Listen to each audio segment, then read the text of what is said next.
वैयक्तिक कांदा अनुदान ज्या चाळी आहे त्या बंद केल्या असं माध्यमांमधून आम्हाला समजतं।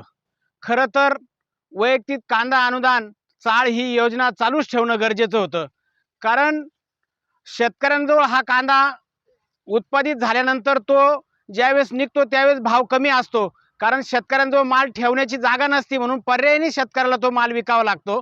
म्हणून सरकारने मागेल त्याला कांदा चाळ ही उभारणी करून देणं गरजेचं आहे। मुळात ही देताना ज्यावेळेस मुख्यमंत्री सौर कृषी पंप योजना जी शेतकऱ्याला काहीच आणावं लागत नाही, सिमेंट असेल वाळू असेल फार खड्डे खोदल्यापासून त्या सगळं काही ती कंपनी करून घेते, त्याच धर्तीवर जर ह्या चाळी मागेल त्याला जर चाळी उपलब्ध करून दिल्या तर हे मूल्य स्थिर कर निधी अंतर्गत जो सरकार कांदा घेऊन ठेवतं हे सुद्धा ठेवण्याची गरज नाही।